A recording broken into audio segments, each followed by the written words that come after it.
মুসলমান ভাইরা রে আমার, হাকামুল হাকিমিন আল্লাহ কত বড় দয়াবান, কত বড় মায়াবান। আল্লাহ ডাক দিয়া কয়, মানুষ দুনিয়াতে যাওয়ার পর তোমার ভুল হবে, তোমার পাপ হবে, তোমার অপরাধ হবে, কিন্তু আমি আল্লাহ তোমাদেরকে এমন ভাবে সংবাদ শোনাইতে চাই, ভুল করার পরে তুমি অনুতপ্ত হও, অনুশোচনা করো।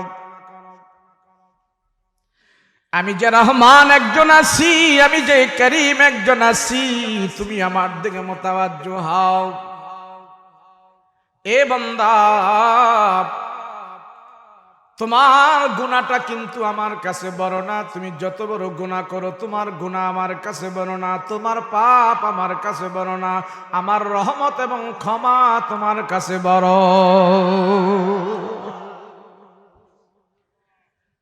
মুসলমান ভাইয়েরা রে আমার, দয়াবান মায়াবান আল্লাহ কত মেহেরবান। আল্লাহ যে তার বান্দাকে কত ভালোবাসে, কত মহব্বত করে। আল্লাহ ডাক দিয়া কয়, ও মানুষ, তোমার গুনাহ বড় না, আমার ক্ষমা তোমার জন্য বড়, তোমার পাপ বড় না, আমার দয়া তোমার জন্য বড়। দুনিয়ার মানুষের অপরাধীকে খুঁজে সাজা দেওয়ার জন্য, আমি আল্লাহ অপরাধীদেরকে খুঁজে ক্ষমা দেওয়ার জন্য। আল্লাহ ডাক দেখ, ও মানুষ, তোমার পাপ যদি হয় টিউবওয়েলের পানির মতো, তুমি আমার কাছে আত্মসমর্পণ করো, আমি আল্লাহ ক্ষমা দিব পুকুরের পানির মতো। বান্দারি তোর পাপ যদি হয় পুকুরের পানির মতো, আমার কাছে আত্মসমর্পণ করো, আমি আল্লাহ ক্ষমা দিব নদীর পানির মতো। বান্দারে তোর পাপ যদি হয় নদীর পানির মতো, আমার কাছে আত্মসমর্পণ করো, আমি আল্লাহ তোমাকে ক্ষমা দিব সাগরের পানির চাইতে আরো বড়। আমার ক্ষমাটাই তোর জন্য সবচেয়ে বেশি হয়ে যাবে। কেন বান্দার প্রতি আল্লাহর এত মায়া, কেন বান্দার প্রতি আল্লাহর এত দয়া? এ মানুষ, তোমার জন্য এত মায়া এত দয়া কেন জানো? আমি আল্লাহ তোমাকে আমার একক সিদ্ধান্তে বানিয়েছি, আমি আল্লাহ একক সিদ্ধান্তে পছন্দ করে তোমারে বানাইছি রে মানুষ। দুনিয়াতে আসার আগে তোমার মায়ের পেটের ভেতরে তুমি ছিলাম, ওই পেটের ভিতরে আমি আল্লাহ দুইজন ফেরেশতা তোমার জন্য নিযুক্ত রেখেছিলাম। এই দুইজন ফেরেশতা তোমাকে আমার বান্দা হিসাবে সেখানে তোমাকে দেখাশোনা করেছি। আমি আপনার মায়ের পেটের ভিতরে যতদিন ছিলাম, আপনার মায়ের পেটের ভিতরে আমার খাদ্যের কি প্রয়োজন, আমার বাসস্থানের প্রয়োজন, আমার চিকিৎসার প্রয়োজন, আমার সেখানে আরামের প্রয়োজন। সেখানে তো কোনো দুনিয়ার মানুষ আমাকে আরাম দেয় নাই, সেখানে তো দুনিয়ার কোনো মানুষ আমার অক্সিজেনের ব্যবস্থা করে নাই, মায়ের পেটে আমার চিকিৎসা তো দুনিয়ার কোনো মানুষ করে নাই। আল্লাহ ডাক দেয়া কয়, মানুষেরা, আমি আল্লাহ মায়ের পেটে তোমাদেরকে দুইজন ফেরেশতা দিয়া তোমাদেরকে সেখানে তদারকি করেছে। এই দুই ফেরেশতা আমাকে আপনাকে মায়ের পেটের ভিতরে বানিয়েছে। আমাদেরকে যখন জমাট রক্ত থেকে ফেরেশতারা আমাকে আপনাকে মায়ের পেটে মানুষে রূপান্তরিত করেছে, পর্যায় ক্রমে ক্রমে আমাদের হাড্ডি মাংস চর্বিগুলো মায়ের পেটের ভিতরে বানিয়েছে। আমাকে আপনাকে বানানোর সময় ওই দুই ফেরেশতা আল্লাহকে ডাক দেয়া কয়, আল্লাহ, আপনার বান্দাকে আমরা কেমনে বানাইতাম? আঙ্গুল কি 22টা হবে না, 20টা হবে না, 23টা হবে? আল্লাহ গো, চোখগুলো কি টেরা হবে না সোজা হবে? আপনার বান্দারে আমরা কেমনে বানাইতাম বলে দেন। আল্লাহ ডাক দেয়া কয়, ফেরেশতারা, আমার বান্দাকে তোমরা কেমনে বানাইবা এটা আমার কাছে জিজ্ঞেস করার দরকার নাই। ওই যে আমার লৌহে মাহফুজের বোর্ড আছে, সেখানে তাকায়া দেখো, ওই বোর্ডের ভিতরে প্রত্যেকটা বনি আদমকে আমি আল্লাহ নকশা করে রেখে দিয়েছি। ওখান থেকে দেখে দেখে তার মায়ের পেটির ভিতরে তোমরা তারে বানাইতে থাকো।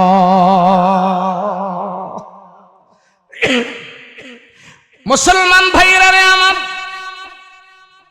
ফেরেশতারা মায়ের জামাত রক্ত থেকে আমাকে আপনাকে যখন মানুষে রূপান্তরিত করে বানায়, আমার আপনার পা বানায়, হাঁটু বানায়, মাজা বানায়, কোমর বানায়, গাড় বানায়, কাঁধ বানায়, পেট বানায়, পিঠ বানায়, পর্যায় ক্রমে ক্রমে ফেরেশতারা আমাকে আপনাকে বানাইতে থাকে।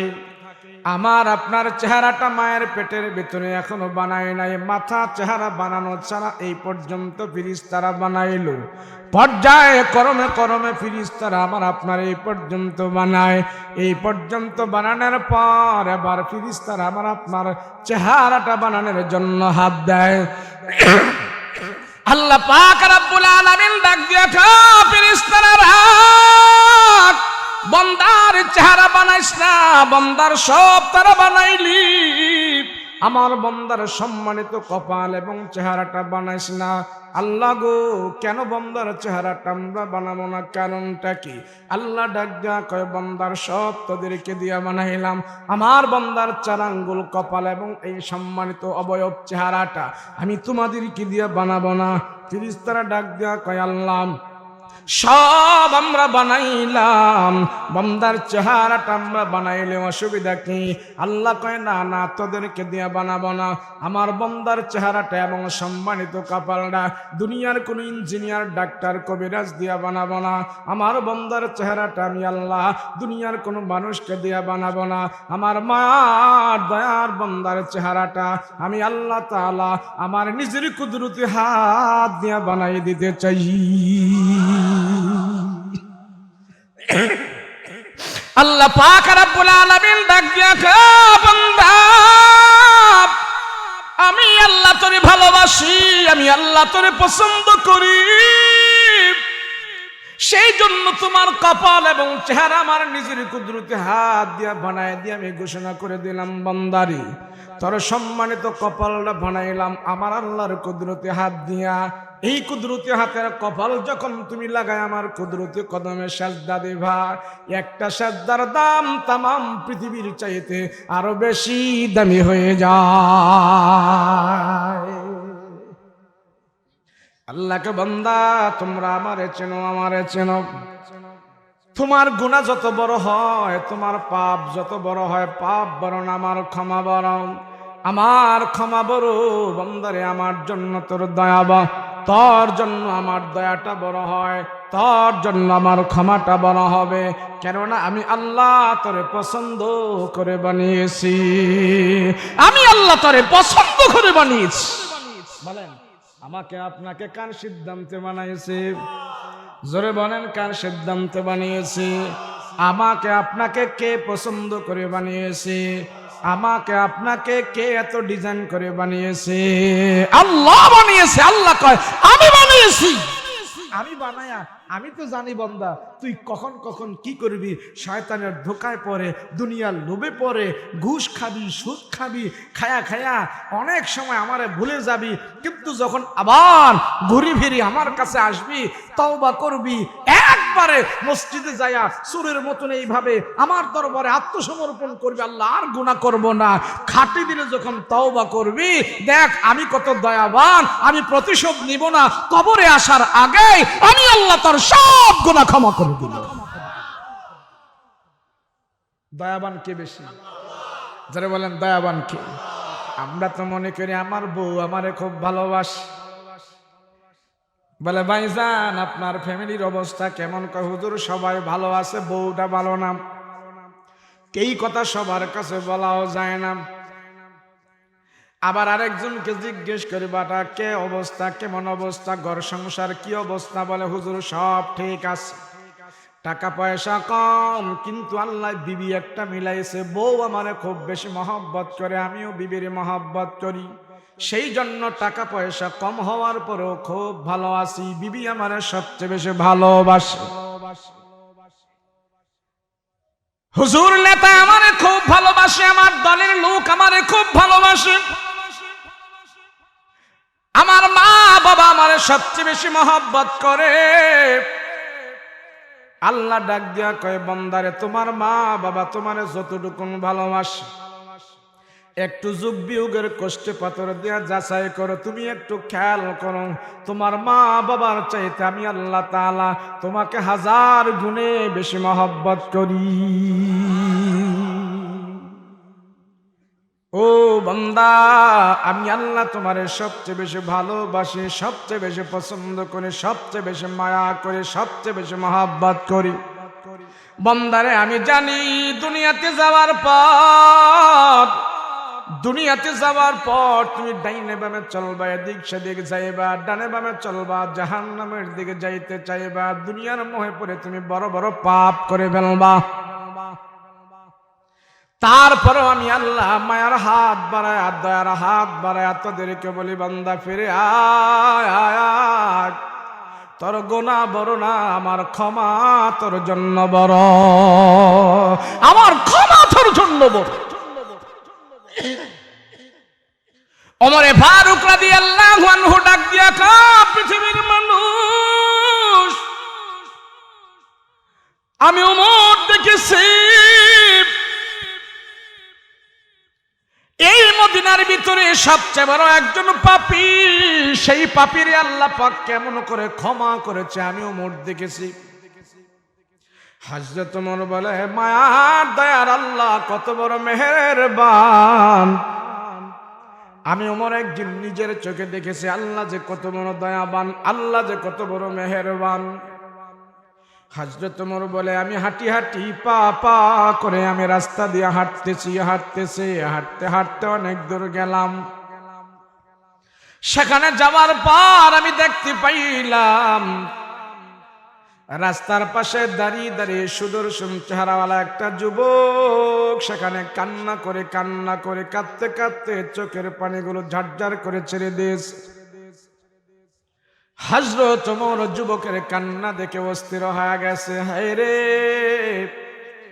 তার চেহারায় বলে লোকটা কোনো অভাবে নাই, কিন্তু কেন এত কান্দে, কারণ কি এত সুন্দর সুদর্শন চেহারাওয়ালা যুবক। হযরত ওমর রাদিয়াল্লাহু আনহু দেখতে পাইলেন যুবকের গাল বেয়ে বেয়ে পানি পড়ে। হযরত ওমর যুবকের কান্না দেখে একবারে হযরত ওমর বলে, আমার কঠিন দিলটা, শক্ত দিলটা একবারে মোমের মতো নরম হয়ে গেছে। যুবক কেন এভাবে কান্না করে, কারণ কি? হযরত ওমর হাঁটি হাঁটি পা পা করে যুবকের কাছে গেল, যে জিজ্ঞেস করে, মা যুবকে সাহেব, হে যুবক তুমি কেন কান্না করো, কারণটা কি? কি ব্যাপার, তুমি কেন কান্না করো, কিসের অভাব তোমার, তুমি বলো। যুবকরে, তোমার কি খাদ্যের প্রয়োজন নাকি বাসস্থানের প্রয়োজন? তোমার কি বাড়ি ঘর নাই? কেন তুমি কান্না করো, কারণটা কি আমাকে বলো। ওই যুবক কোনো কথা কয় না, শুধু কান্না করে চোখের পানি ঝারঝার করে ছেড়ে দিয়েছে, শুধু কান্না করতেছে। হযরত ওমর আবার ডাক দিয়া কয়, যুবক রে কেন কান্দো, কি তোমার প্রয়োজন তুমি আমার কাছে বলো, আমি তোমার প্রয়োজন মিটানোর চেষ্টা করব। যুবক তুমি বলো কেন কান্না করো, কারণটাকে তুমি বলো। তোমার চোখের পানি দেখে আমি ওমর সহ্য করতে পারতেছি না, বলো। তারপরও যুবক কোনো কথা কয় না, শুধু কান্না করে। হযরত ওমর আবার যুবককে একটু ধমক দিয়া বলে, যুবক কেন তুমি কান্না করতেছো, কারণটাকে তুমি বলো। তুমি কি আমারে চিনো না, আমি কে? আরে আমি রাহমাতুল লিল আলামিনের প্রধান সাহাবীদের ভিতর থেকে একজন বড় সাহাবী। আমার নবীর ডাইনে বামে যারা থাকে তাদের ভিতর থেকে আমি একজন। আমার রাসূল বলেছে, দুনিয়াতে আমার 2 জন মন্ত্রী আছে, আকাশে আমার 2 জন মন্ত্রী আছে। আকাশে হলেন জিবরাইল আর মিকাইল, আর দুনিয়াতে হইলেন আবু বকর আর ওমর। এ যুবক তুমি বলো কেন কান্না করো, তুমি যেই জিনিসের জন্য কান্না করো আমি সেটা তোমাকে দেওয়ার চেষ্টা করব, আমি তোমাকে দেব বলেছে দেব, তুমি কান্না করো না। তোমার চোখের পানি আমি ওমর সহ্য করতে পারবি না রে যুবক, বলো কি চাও, কেন তোমার চোখে এত পানি, কেন কারণটাকে? ওই যুবক তখন ডাক দিয়া কয়, ওমর গো, আমি যেই জিনিসের জন্য কান্না করি সেই জিনিসটা আপনি আমাকে দিতে পারবেন না। দুনিয়ার কোনো কিছুর জন্য আমি কান্না করি না, আমি মস্ত বড় একটা পাপ করেছি, ওই পাপের জন্য এখানে আমি কান্না করতেছি। ওমর গো বলেন, আমার পাপ আপনি ক্ষমা করতে পারবেন কিনা বলেন? যদি ক্ষমা করতে পারেন তাইলে আমি বলবো কি পাপ আমি করেছি। বলেন ক্ষমা করতে পারবেন? ওমর রাদিয়াল্লাহু আনহু একবারে লাজবাব হয়ে গেল, চুপ হয়ে গেছে। হযরত ওমর মাথা নিচু করে ফেলল, হায় রে, না না না, আমি ওমর যত বড় সাহাবী হই, আমি যত বড় দামি হই না কেন, কোন মানুষের পাপ তো ক্ষমা করার আমার অধিকার নাই। না না না যুবক, তোমার পাপ আমি ক্ষমা করতে পারবো না, তবে আমার কাছে একটা বুদ্ধি আছে, তুমি যদি শোনো বলতে পারে। বলে কি বুদ্ধি বলেন? বলে আমি তোমার পাপ ক্ষমা করতে পারবো না, তবে আমার কাছে আমার রহমতের নবী আছে, ওই নবীর দিয়ে যদি তোর জন্য আমি দোয়া করাইতে পারি, আমার নবীর দোয়ার বদলতে আল্লাহ তাআলা তোর বড় পাপ ক্ষমা করে দিতে পারে। যুবক এবার ডাক দিয়া বলে, ওমর, আমার বিশ্ব নবী রাহমাতুল লিল আলামিনের দরবারে নিয়ে চলেন, আমি নবীর কাছে যেতে চাই, নবীর কাছে আমি যেতে চাই, যেই নবীজি দোয়া করলে আমার গুনাহ ক্ষমা হবে, নবীর কাছে আমি যেতে চাই। হযরত ওমর যুবককে ধরে আল্লাহর নবীর কাছে নিয়ে গেলেন, নবীজির কাছে নিয়ে ফেলাইন। ওগো রহমতের নবী, মদিনার সুদূর চেহারাওয়ালা যুবক রাস্তায় পড়ে পড়ে কান্না করতেছে। আমি জিজ্ঞেস করলাম কেন কান্না করে, আমার কাছে মনে নাই। দুনিয়ার কোনো কিছুর জন্য সে কান্না করে না গো নবীজি, সে নাকি মস্ত বড় একটা পাপ করেছে, ওই পাপের জন্য সে নাকি কান্না করতেছে গো পয়গম্বর, রহমতের নবী গো, আপনি তার জন্য একটু দোয়া করে দেন, দোয়া করে দেন, কেন সে কান্না করে, তার গুনাহ আল্লাহ যেন ক্ষমা করে দেয়। এবার আমার নবী বলে, যুবক বলো কি গুনাহ করেছে বলো। যুবক শুধু কান্না করে চোখের পানি ফেলে ফেলে কান্না করে। আল্লাহর নবী ডাক দিয়ে বলে, যুবক, আমি রাসূল একটু শুনি তুমি কি পাপ করেছো, আমি একটু শুনি, তুমি কেন কান্না করো, আমি একটু শুনি রে যুবক। রাহমাতুল লিল আলামিন বলে, ও যুবক, তুমি কেন কান্না করো আমার কাছে বলো। আল্লাহর নবী যখন এই কথা বারবার তারে জিজ্ঞেস করে, যুবক ডাক দেয়া কয়, পয়গম্বর, এই মদিনায় আমার বাড়ি, আমার বাপ দাদার মরে মদিনায়, আমি ছোট কাল থেকে মদিনায় বসবাস করি রাসূল, আপনার সাথে আমার এখনো দেখা হয় নাই। ওগো রাহমাতুল লিল আলামিন,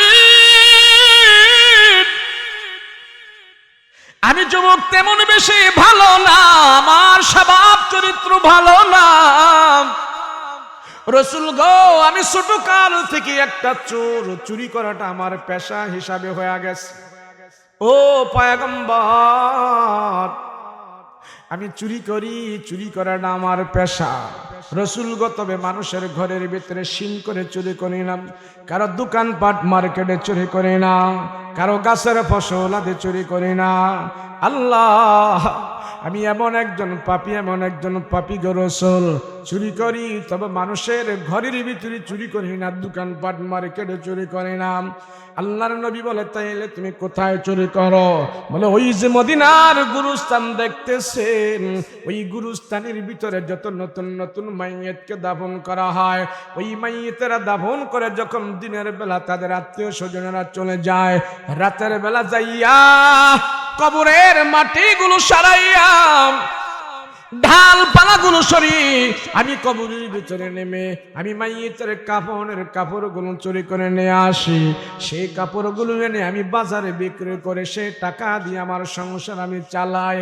ও পয়গম্বর, আমি হইলাম একটা কাফন চোর, কাফন চুরি করে করে আমার সংসার আমি চালাই। আল্লাহর নবী ডাক দেয়া বলে, যুবক, যার যার কবর থেকে তুমি কাপড়ের কাপড় চুরি করছো তাদের মূল্য ফেরত দিয়া দাও, তাদের ওয়ারিসদের থেকে তুমি ক্ষমা চেয়ে নাও, আল্লাহ তোমারে মাফ করে দেবে, ক্ষমা করে দেবে। এবার যুবক ডাক দেয়া কয়, নবী গো, এতটুক পর্যন্ত যদি আমি থাকতাম আপনার কাছে আসতাম না। রাসূল বলে, তাইলে কতটুক পর্যন্ত কি করেছো বলো। এবার যুবক ডাক দেয়া বলে, রহমতের নবী, এই তো কিছুদিন আগে এই মদিনার সুন্দরী রূপসী পরহেজগারিনী আল্লাহর বান্দি মারা গেছে। সুন্দরী একজন রূপসী পর্দাসীন আল্লাহ বেরো একজন মহিলা মারা গেছে। ওই মহিলা মারা যাওয়ার পর তার আত্মীয় স্বজনেরা যখন কবরস্থ করে চলে গেছে, আমি রাতের বেলা যায়া কবরের মাটিগুলো খুদে খুদে কবরের ভিতরে নামলাম। মহিলা মানুষ মারা গেলে সেখানে কাফনের কাপড় বেশি পাওয়া যায়, সেই জন্য আমি কবরের ভিতরে নেমে নেমে এক এক করে আমি 5খানা কাফনের কাপড় আমি খুললাম। কাপড়গুলো খুলে যখন নিয়ে আমি চলে আসলো, এমন মুহূর্তে শয়তান আমাকে ধোঁকা দিল। শয়তান আমাকে ধোঁকা দিয়া বলে, আরে যুবক, এই কবরের ভিতরে দুনিয়ার কোনো মানুষের খবর নাই, এই কবরের ভিতরে কোনো আওয়াজ নাই। তুমি যদি চাও তাইলে বিশ্ব সুন্দরীর সাথে, এই আল্লাহর বান্দি সুন্দরীর সাথে তোমার মনের খাহেশ তুমি মিটাইতে পারো। নাউজুবিল্লাহ। ও রাহমাতুল লিল আলামিন, শয়তানের ধোঁকায় পড়ে দিমাগ আমার নষ্ট হয়ে গেছে। রাসূল গো, আমার মগজ নষ্ট হয়ে গেছে, আমার দিল নষ্ট হয়ে গেছে। লোভে পড়ে আমার যৌবনের চাহিদা আমি মিটাইলাম। কবর থেকে যখন আমি উঠে চলে আসবো, এমন মুহূর্তে ওই সুন্দরী মহিলার জবান থেকে আওয়াজ বের হয়ে গেছে। আমারে ডাক দিয়া কয়, রে যুবক, তোমার ভিতরে কি মালিকের ভয় নাই? তোর ভিতরে কি আল্লাহর ভয় নাই? কেন তুমি আমাকে এমন করে নাপাক করে দিলা? হাসরের ময়দানে আল্লাহর আদালতে আমি কেমনে দাঁড়াবো রে যুবক? আর তুমি বিকাতের জন্য আল্লাহর কাছে কেমন করে মুখটা দেখাইবা? কেমন করে আল্লাহর কাছে তুমি হাজির হইবা? তোর ভিতরে কি আল্লাহর ভয় নাই? তুই কি মালিকের সামনে দাঁড়াবি না রে যুবক? রাসূল গো, মৃত্যু মহিলার জবান থেকে যখন আমি আওয়াজ পাইলাম, মহিলা যখন নাকি আমাকে এমন করে ঘৃণা বলে আমাকে সতর্ক করলো, আর এই অপবাদ আমাকে দিল। কেমন জঘন্য অপরাধী আমি! আমার অপরাধ দেখে মৃত্যু মহিলা পর্যন্ত আমাকে ঘৃণা করতেছে। ও রাহমাতুল লিল আলামিন, কবরের ভিতরে আমি ভয় পেয়ে গেছি, আমার কলিজায় পানি নাই। হায়রে, আমি কত বড় অপরাধী! আমি অপরাধ এমন ভাবে করেছি গো নবীজি, আমার অপরাধের প্রতি আমি এমন ভাবে ঘৃণিত হয়েছি, আমার কলিজায় পানি নাই, আমি থরথর করে কাঁপতেছি। কোন রকম কবর থেকে ওইটা আমি দৌড়াইতে যাই, দৌড়াইতে পারি না। হামাগুড়ি খায় রাস্তায় পরে পরে আমি কান্না করতেছি। আপনার ওমর আমাকে আপনার কাছে নিয়ে আসছে। নবী গো, আমার জন্য একটা ব্যবস্থা করেন, ব্যবস্থা করেন। আল্লামা শায়েখ কারি আবুল্লাহ সামারকান্দি রাহমাতুল্লাহি আলাইহি তার কিতাবের ভিতরে লেখে, রাহমাতুল লিল আলামিন যখন নাকি তার এই ঘটনা শুনলো, নবীজি বসা ছিলেন, তার এই মুমূর্ষু কথা শুনিয়া পয়গম্বর ভয়ে লাফ দিয়া নবী পর্যন্ত দাঁড়ায় গেছে। আল্লাহর নবী পর্যন্ত তার পাপ দেখে কাঁপি আরম্ভ করে দিয়েছে। নবী ডাক দিয়া কে, যুবক, আরে মক্কা মদিনায় আমিও বহুত পাপী দেখেছি, তোমার মতো এত জঘন্য পাপী আমি রাসূল কোনোদিন দেখি নাই। আমার দরবারে তোমার আর এক মুহূর্ত থাকার কোনো সুযোগ নাই। দূর হ, আমি রসুল তোর চেহারাটা আর দেখতে চাই না, দূর হ। এক মুহূর্ত আমার দরবারে থাকার কোনো সুযোগ নাই, দূর হ। আমি রসুল তোর চেহারা দেখতে চাই না, দূর হ, দূর হ, দূর হ। ওই যুবক কান্না করে আর বলে, পয়গম্বর বিদায় করে দিলে আমি কোথায় যাব? আমার তো কোনো যাওয়ার জায়গা নাই।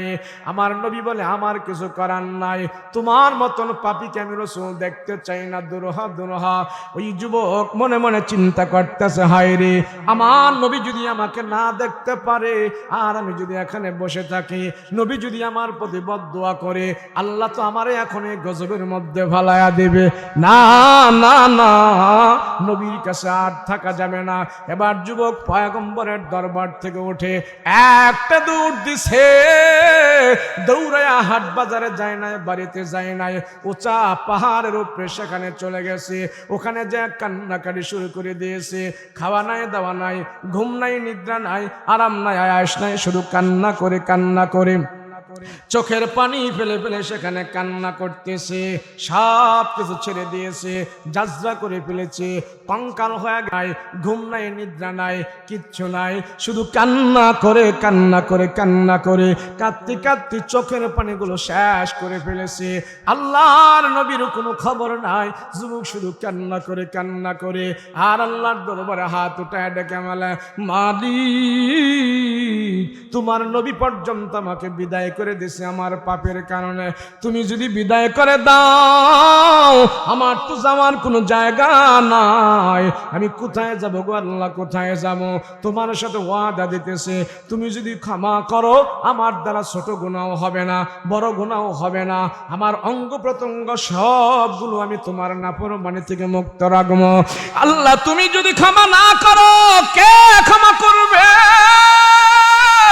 আল্লাহ তুমি আমার মাফ করে দাও। ছেলেটা বিনাইয়া বিনাইয়া করে মালিকের দরবারে পরে পরে কান্না করে কান্না করে, এক নয়, দুই নয়, তিন নয়, শুধু 40 দিন পর্যন্ত কান্না করেছে। 40 দিন পর্যন্ত কান্না করে, ঠিক করো মাইক, সাউন্ড ভালো করে, তোর মাইক অনেক ডিস্টার্ব করতেছে, আমি কিছু কইতেছি না কিন্তু। আল্লাহর নবী রাহমাতুল লিল আলামিন ছেলেকে বিদায় করে দেওয়ার পর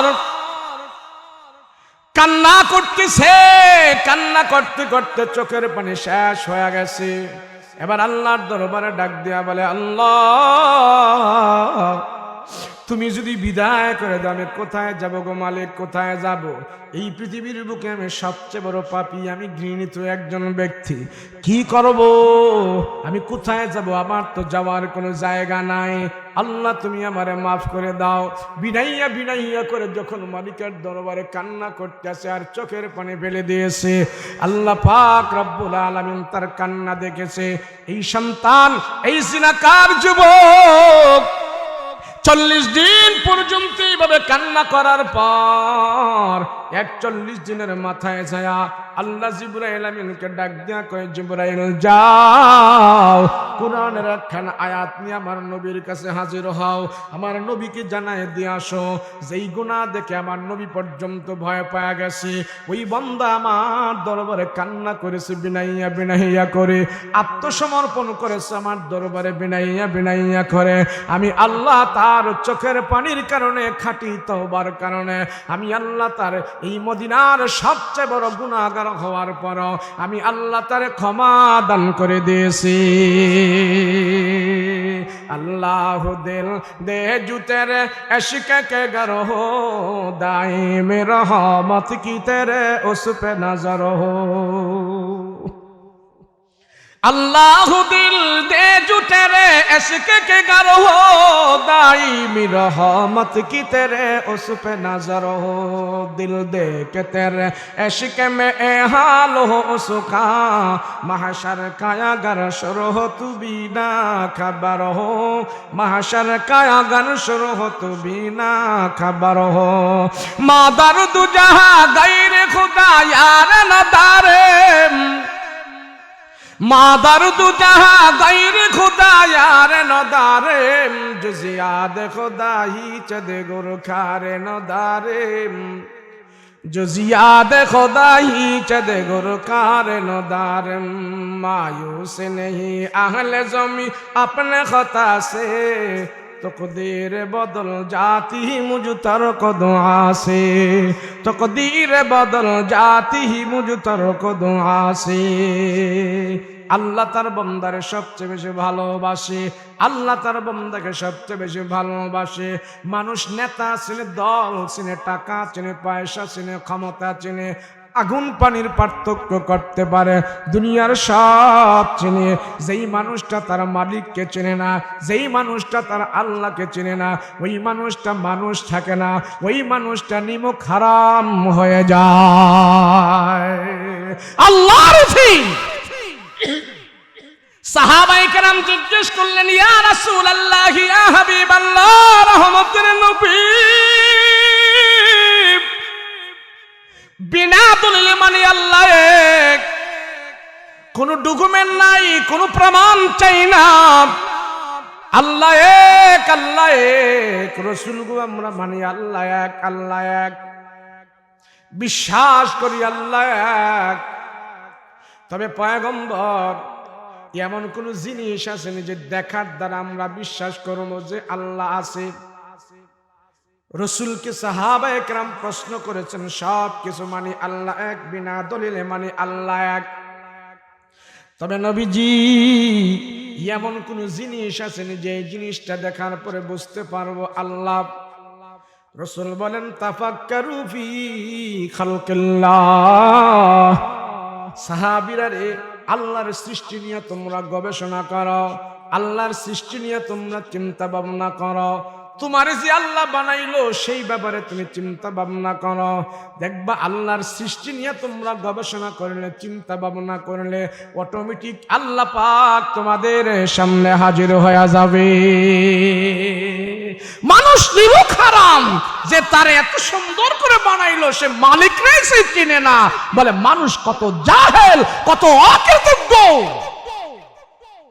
এক কবি সুন্দর করে আল্লাহর সৃষ্টি নিয়ে এক কবিতা গাইছে কয় আচ্ছা মানুষ বলো দেখে রাত্র কেন কালো চাঁদ সূরজ কোথা হতে পেল এত আলো পশু পাখি কয় না কথা মানুষ কেন কয় বলো বলো বলো মানুষ এসব কেমন করে হয় ফুলগুলি সব নানান রঙে কেমন করে হয় পাতাগুলো সবুজ বটে ফুলের মতো নয় দুধ কেন হয় সাদা মরিচ কেন ঝাল আমগুলি পাকলে আবার কেমনে তা হয় লাল আমরা মানুষ বাস করি ভাই এই দুনিয়ার রঙে হাতের রেখা আর চেহারা মিলে না কারো সঙ্গে আর মিলে না কথার ধরন আঙ্গুলের টিপ আল্লাহ আছে একজনে বার প্রমাণ হলো ঠিক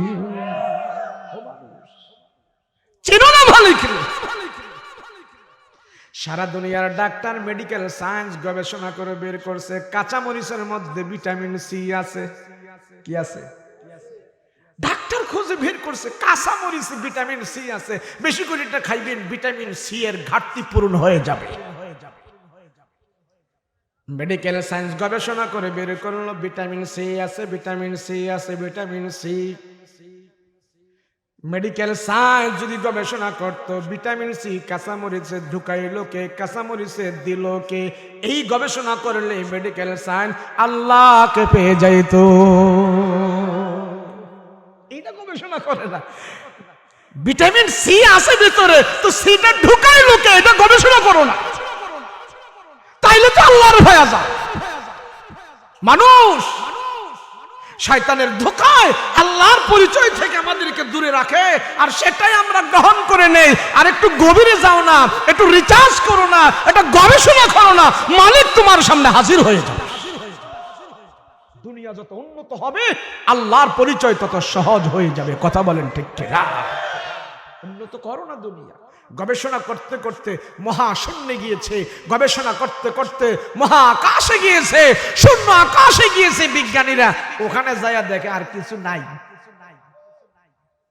কিচ্ছু নাই কিরে মহাশূন্যে গেছে বিজ্ঞানীরা সেখানে যায়া এরা একটা আওয়াজ পাইল, শুশু শুশু শুশু শুশু একটা আওয়াজ।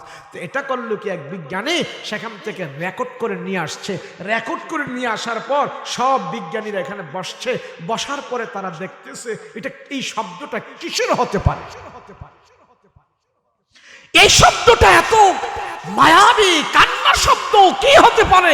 সব বিজ্ঞানী রিসার্চ করে গবেষণা করছে যে আওয়াজটা তো একটা হৃদয় বিদারক, কেমন যেন আওয়াজ। বলে আওয়াজটা তারা রিসার্চ করে বের করেছে, এই আওয়াজটা হলো পৃথিবীর সামনে গিয়ে যখন রেকর্ড করেছে, রেকর্ডের আওয়াজটা তারা ভালো করে শুনে গবেষণা করে বের করছে যে মহাশূন্য শুধু একটা কান্নারত অবস্থায় আছে, কান্না করতেছে, ফেলফিল করে চোখের পানি ফেললে যে একটা শব্দ হয়, ওইরকম শোষও একটা শব্দ হইতেছে। আরো গবেষণা করো না, আরো গবেষণা করো, আরো গবেষণা করো। মহাশূন্যের বিজ্ঞানীরা, এই পৃথিবীর বিজ্ঞানীরা সাগরের তলদেশে কতটুকু সাগরের গভীরতা আছে এটা মাপার জন্য আটলান্টিক সাগরে তারা গভীর নিচে গিয়েছে। গভীর নিচে যাওয়ার পর এবার দেখে আর নিচে যায় না। এবার অনেক চেষ্টা করে দেখলো না, নিচে আর যাওয়া যায় না। এখন এত নিচে গিয়েছে, ৬,০০০ ফিট নিচে গিয়েছে। ৬,০০০ ফিট নিচে যাওয়ার পর আটলান্টিক সাগরের তারা দেখে ৬,০০০ না কত আরো বেশি হবে, কিন্তু নিচে যাওয়ার পর এরা গবেষণা করে দেখতেছে আর নিচে যাওয়া যায় না, সাগরের তলদেশে আর যাওয়া যায় না। বলে এখন যখন ওখানে এইভাবে বিশাল বড় ক্যারেন দিয়া যখন নাকি এইভাবে ফার্মারে এভাবে যখন নাকি ফাইলিং করতে থাকে, এখন আর ওই দুনিয়ার যন্ত্র সাগরের নিচের মাটি আর কাটতে পারে না। ওখানে পাথর এত শক্ত, যখন ফাইল মারে, ফাইলিং করে, আর পাথরের সাথে যখন নাকি দুনিয়ার যন্ত্র যায় লাগে, দাও দাও করে আগুন বের হয়। সাগরের নিচ থেকে আগুন বের হচ্ছে। বিজ্ঞানী ৬,০০০ ফিট নিচে যাইতে পারে, এর বেশি আর যাইতে পারে? তারা দেখলো রিসার্চ করে যে এত নিচে যাওয়ার পর আমরা যে ফাইলিং করলাম, মাটি আর কাটতে পারি না, শুধু পাথর, শুধু পাথর, এত শক্ত, আগুন বের হয়। আরে আল্লাহ তো বলেছে জাহান্নাম নিচে, আল্লাহ বলেছে জাহান্নাম নিচে। আরো রিসার্চ কর, সেই জাহান্নামের আগুন তোরা পেয়ে যাবি। আল্লাহ পাক জাহান্নাম তোদের জন্য রেখেছে, সে আল্লাহকে চিনো না। যত রিসার্চ করবে ততই আল্লাহর সৃষ্টিগুলো, আল্লাহর কথাগুলো আরো বেশি প্রমাণ পেয়ে যাবে। বলে আমরা সেই আল্লাহর গোলাম। কার গোলাম বলেন? আল্লাহর গোলাম। ও মানুষ, আজকে চুল পেকে গেছে, দাড়ি পেকে গেছে, আমাদেরকে মেসেজ দিচ্ছে, এই গাছের পাতা ঝরে যায়, আমাকে মেসেজ দিয়ে যা। গাছের পাতা ঝরে যাচ্ছে, সূর্য ডুবে আবার উঠে আবার ডুবে যাচ্ছে, আমাকে মেসেজ দিচ্ছে তুমি একদিন ডুবে যাবে। চুলদাড়ি পেকে গেছে আমাদের। বলেন এই চুলদাড়ি পাকা, এই যত লোকগুলো এখানে আসে, একজন লোককে জিজ্ঞাসা করেন তো চুলদাড়িটি যে পাকছে উনি কি চায় কিনা চুলদাড়ি আরো পাকুক? আরে মুরব্বী ৯০ বছর যদি সে হয়, তারে যদি বলে আপনার চুল, সাদা চুলগুলো, সাদা দাড়িগুলো, এগুলো আর পাকবে না, সব কালো হয়ে যাবে, এখন থেকে একটা চুলও পাকবে না, আপনি কি সাদা রাখতে চান না কালো করতে চান? ওই ৯০ বছরের মুরব্বী কবে হ্যাঁ আমি কালো রাখবো। কথা কোন ঠিক কিনা? কালো রাখতে চাই আমাদের চুল, আমাদের দাড়ি, এগুলো আমরা সাদা হতে দেই না। আল্লাহকে এগুলির মালিক তুমি না, এগুলির মালিক আমি। তুমি যত চাও, তুমি যত মিমদি দাও, তুমি যত কলম দাও, তুমি যত কালি দাও, এই চুল তোমার কথা শুনবে না। আমার আল্লাহ আমি দিয়েছি, এগুলি আবার আস্তে আস্তে করে আমারগুলো আমার কাছে নিয়ে যাচ্ছি। বলেন এই চোখ কি আমার কথা শোনে? বলেন এই দাঁত কি আমার কথা শোনে? শোনে না। চোখ যদি আমার কথা শুনতো তাহলে আমি এত 1000 পাওয়ারের চশমা লাগাইতাম না। আল্লাহ কয় চোখ তোমার নয়, এই চোখের পাওয়ারও তোমার নয়, এই কন্ট্রোলিং পাওয়ার আমার হাতে। আমি আস্তে আস্তে করে চোখের পাওয়ার নিয়ে যাচ্ছি, তোরে মেসেজ দিয়ে যাচ্ছি, তোকেও আমি আল্লাহ শেষ করে দিচ্ছি। মেসেজ। আমরা দাঁত দিয়ে কত কিছু কামড়ায় খেয়ে ফেলি, কিন্তু মৃত্যুর আগে দাঁতগুলো আসেনি, শক্ত আসেনি নাই। আল্লাহকে এগুলি তোর না, এগুলি কার? কথা কর না, এগুলি কার? মানুষ যদি একটু খালি এই গবেষণাটা করি, যদি একটু খালি চিন্তা করি, আল্লাহ আমার সামনে হাজির হয়ে যাবে। আল্লাহ আমার সামনে হাজির হয়ে যাবে। সেজন্য রাসূল পাক সাল্লাল্লাহু আলাইহি ওয়াসাল্লাম বলে, উম্মত আমি জানি তুমি দুনিয়াতে, আল্লাহ জানে তুমি দুনিয়াতে যাওয়ার পর তুমি গুনাহ দিয়া তোমার জীবন সাজাইবা, সেই গুনাহ মোচন করার যন্ত্র আল্লাহ দিয়েছে। রাসূল বলে, দেন শোনো শোনো, আমার কোনো গুনাহ নাই, আমি রাসূল দৈনন্দিন 100 বার ইস্তেগফার করি। আমার রাসূলের কোনো গুনাহ আছে? বলেন কোনো গুনাহ আছে? শিশুকালে, বাল্যকালে, মধ্যকালে, বৃদ্ধকালে, কোন কালে আমার রাসূলের কোনো গুনাহ নাই। সেই রাসূল বলে আমি 100 বার ইস্তেগফার করি। বলেন আমি তো রাসূলের খাঁটি উম্মত, আশিক রাসূল, আমি কয়বার করি? আমি বসে আছি, হ্যাঁ আমি কেন তওবা করতাম, আমি কেন ইস্তেগফার করতাম, আমি কেন লেখা করবো? হ্যাঁ বলেন, এমন বলেনি? আর ওই তওবা ইস্তেগফার করে কখন জানেন? বাবাই যখন মৃত্যুবরণ করতেছে, শ্বাস আসে আর যায়, ফুলায় ডাইক্কা আনে, কয় হুজুর আমার বাবারে তওবা পড়ান। তখন কি তওবা পড়ার টাইম? তখন কি তওবা করার টাইম? আরে জীবিত থাকতে রাসূল কি তখন করছে নাকি এর আগে করছে? তওবা করো। আমরা শাস্ত্রলে বসে বসে সময় কাটাই দিতে পারি 2 ঘন্টা 3 ঘন্টা, কিন্তু 100 বার ইস্তেগফারের সময় পাই না। নবীজি বলেন, আমি রাসূল দৈনন্দিন 100 বার তওবা করেছি, আমার কোনো গুনাহ নেই। নবীজির যখন বয়স 7 থেকে 8, কয় বছর? ধরেন 8-9 এর ভিতরে, 7-8 এটাই আসছে। এই বয়সে আমার রাসূলের একবার গুনাহ হয়ে যেতে চেয়েছিল, আল্লাহ পাক আমার রাসূলকে সেই গুনাহ থেকে হেফাজত করে দিয়েছে। মক্কার মানুষ, কুরাইশ বংশের লোকেরা প্রতি বছর বছর খানায়ে কাবাকে তারা মেরামত করে। খানায়ে কাবাকে তারা প্রতি বছর একটু আস্তর টাস্তর ভাঙ্গা গেলে এগুলি আবার সুন্দর করে রং টং সুন্দর করে ইট লাগায়। এই প্রথাটা কিন্তু এখনো আছে। প্রতি বছর এখন আর ইট মেরামত করে না, এখন প্রতি বছর সৌদি আরবের সরকার খানায়ে কাবার গিলাফ পরিবর্তন করে। এটা আগেও ছিল, আগে গিলাফ পরিবর্তন করতো না, আগে করতো কি এটারে সুন্দর করে ইট লাগাইতো, এরপর আরো একটু সুন্দর করতো, নতুন নতুন ইট, পুরান হয়ে গেলে এগুলি ফেলে নতুন নতুন ইট দিয়ে খানায়ে কাবার দেয়াল এইভাবে গাড়তো। তো কুরাইশ বংশের লোকেরা এটা করতো। কুরাইশ বংশের লোকেরা মিটিং বসলো যে এবছর খানায়ে কাবার কাজটা আমরা মেরামত যে করব, কে কি কাজ করবে এটা সবাই, দাদা আব্দুল মুত্তালিব এরা সবাই বসে কাজ ভাগ করে দিচ্ছেন।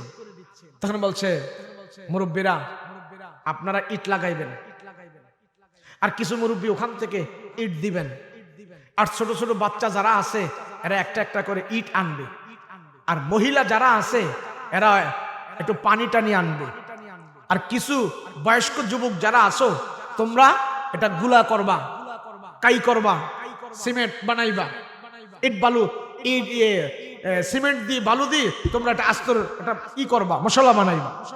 এইভাবে এক একজনকে এক কাজ ভাগ করে দিস। প্রতি বছর খানায়ে কাবার কাজ এইভাবে মেরামত করতেন কুরাইশ বংশের লোকেরা। তো যেই বছর আমার রাসূলের বয়স 7 কিংবা 8 বছর, তো ওই বছর মুরব্বীরা নির্ধারণ করছে ছোট ছোট বাচ্চারা খানায়ে কাবার ইট ও দূর থেকে আনবে, আর কিছু কিছু মুরব্বীরা ইট লাগাবে। এই বাচ্চাদের সাথে আমার নবী পাকও ছিলেন। ছোট ছোট ছেলেদের কি মুরব্বীরা এভাবে মাথার মধ্যে ইট দেয়, তারা মাথায় করে ইট নিয়ে আসে। আরব দেশের ইট তো বড় বড়, তো ইট নিয়ে আসে, আনতেছে আনতেছে ইট আনে। তো মুরব্বীরা দেখলেন আমাদের বাচ্চারা যে ইট নেয়, ইটের ভারে তাদের চেহারা লাল হয়ে যায়।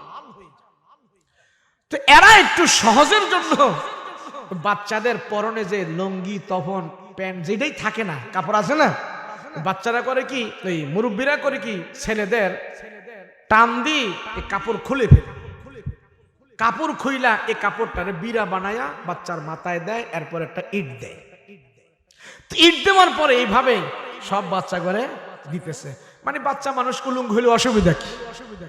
তো এইভাবে টান দিয়ে যখন খুলে বিড়া পাচায় দেয়, এবার পরে ইট দেয়, তো বাচ্চারা একটু আরামে ইট আনতেছে, এইভাবে ইট আনতেছে। সব বাচ্চাদের তখন লুঙ্গি টান দিয়ে খুলে এইভাবে ইট দেয় আর বাচ্চারা আনতেছে। কিন্তু আমার নবীজিও গেছে, যখন এক মুরব্বী, হ্যাঁ কুরাইশের এক মানুষ, মুরব্বী টাইপের, উনি যখন নাকি আমার নবীর 7 বছর 8 বছর বয়সে রসুল ছিলেন, আমার রসুলের পরনে যে কাপড় ছিল, ওই মুরব্বী যখন এইভাবে টান দিবে বাপ, এমন মুহূর্তে মুহাম্মদুর রাসূলুল্লাহ সাল্লাল্লাহু আলাইহি ওয়াসাল্লাম রসুল হঠাৎ করে এইভাবে জমিনে বেহুশ হয়ে পড়ে গেছে। আর তার তখন লুঙ্গি খুলে উলঙ্গ করতে পারে নাই, রসুল দাপাস করে এইভাবে পড়ে গেছে। এবার সবাই এসে বলে, হায় হায় মুহাম্মদের কি হইল। এখন লুঙ্গি খুলবে দূরের কথা, আরো উপরে কাপড় টাপড় সবকিছু দিয়া, হ্যাঁ আরো তেল পানি মালিশ টালিশ করে আরো সুন্দর করে কাপড় দিয়া থিয়া রাখছে। আমার নবীজিকে আর উলঙ্গ করতে পারে নাই। আল্লাহ কে রাসূল গো, আপনার লজ্জা স্থানটা আমি মক্কার মানুষদেরকে দেখাবো না, ছোট কাল থেকেই আমি আপনাকে হেফাজত করে দিয়েছি। আমার রাসূলকে এইভাবে সব গুনাহ থেকে আল্লাহ হেফাজত রেখেছে। কাজকাম যখন শেষ, আবার আমার নবীজি আস্তে আস্তে করে উঠছে, উঠে বলে যে আমি কি হয়েছে, আমি তো এখন পুরো সুস্থ আছি। ইট নেওয়াও শেষ, আমার রসুলও সুস্থ হয়ে গিয়েছে। আল্লাহ নবীজি সব গুনাহ থেকে আপনাকে হেফাজত রেখেছি। আপনার লজ্জাস্থানটা নবুয়তি পাওয়ার আগে শিশু অবস্থায় থাকতেও দুনিয়ার কোনো মানুষকে আমি আল্লাহ দেখাই নাই। কথা বলেন ঠিক কিনা? এটা আমার রসুলের সম্মান, আমার রসুলের ইজ্জত। রসুল ছোটকাল থাকতে লজ্জা স্থানের পবিত্রতা আল্লাহ পাক কুদরতিভাবে হেফাজত করে দিয়েছে। সেই রসুল বলেন, আমি কোনো গুনাহ করি না, আমার উপরে কোনো গুনাহ নাই, আমি আল্লাহর দরবারে 100 বার তওবা করি, ইস্তেগফার করি। বলে এই ইস্তেগফার, এই তওবা হলো আমার উম্মতের জন্য, তারা যখন করবে তাদের গুনাহ খাতা আল্লাহ মাফ করে দিবে, অভাব দূর করে দিবে, জবানটারে আল্লাহ পবিত্র বানায়া দিবে। রসুল বলেন, সেই জবান দিয়ে বেশি বেশি তওবা করবে আর কবিরা গুনাহ থেকে বিরত থাকবে। নবীজি বলেন, সেই জবান দিয়ে তওবা ইস্তেগফার করবে, সকালে 100 বার, বিকালে 100 বার তওবা ইস্তেগফারের সময় যখন সে সুন্দরভাবে জিকির আজকার করবে, ইস্তেগফার করবে, রাসূল বলেন আল্লাহ তাআলা তোমার জবানটারে পবিত্র বানায়া দিবে। এই জবান দিয়ে তুমি মালিকের কাছে যা চাইবা, মালিক তাই তোমারে দান করে দিবে। কবিরা গুনাহ থেকে দূরে থাকো আর এই জবান দিয়ে ইস্তেগফার করো, আল্লাহ তোমার মনের চাহিদা দুনিয়াতে মিটাইয়া দিবে। সময় আমার বেশি নাই, ছোট্ট একটি ঘটনা শুনেন। তওবা ইস্তেগফারের আমল কেন করবেন? ইমাম আহমদ ইবনে হাম্বল রাহিমাহুল্লাহু তাআলা জগৎ বিখ্যাত এক আলেম, সিয়াসিত তার 6 কিতাব লেখার আগে বিশুদ্ধ কিতাব ছিলেন আহমদ ইবনে হাম্বলের কিতাব। সেই কিতাবের নাম হলো আহমদ ইবনে হাম্বলের। ইমাম আহমদ ইবনে হাম্বল যেই কিতাব লিখেছে, সেই কিতাবের ভিতরে 40,000 হাদিস আছে। মুসনাদে আহমদ, ওই মুসনাদে আহমদ কিতাব লিখেছেন যিনি 40,000 হাদিস দিয়ে। ইমাম আহমদ ইবনে হাম্বল বলেন, আমার জীবনে আমি একটা যুবক দেখেছি, যে যুবক আল্লাহর কাছে চাইতে দেরি হয়, আল্লাহ তারে দিতে দেরি হয় না। আহমদ ইবনে হাম্বল কে জানেন? সিয়াসত তার ইমামরা যারা আছে, তারা হাদিস সংকলন করে আহমদ ইবনে হাম্বলের ওই মুসনাদে আহমদ থেকে হাদিস এনে তারা বুখারী, তিরমিজি, নাসাই লিখেছে। আহমদ ইবনে হাম্বল রাহিমাহুল্লাহু তাআলা বলেছেন, আমার জীবনে এক যুবকের সাথে সাক্ষাৎ হয়েছে। সেই যুবক তওবা ইস্তেগফারের আমল করে জবানটারে এমন পবিত্র বানিয়ে নিয়েছে, এই জবান দিয়ে আল্লাহর কাছে সে যা চায় আল্লাহ তাৎক্ষণিকভাবেই তাকে দান করে দেয়।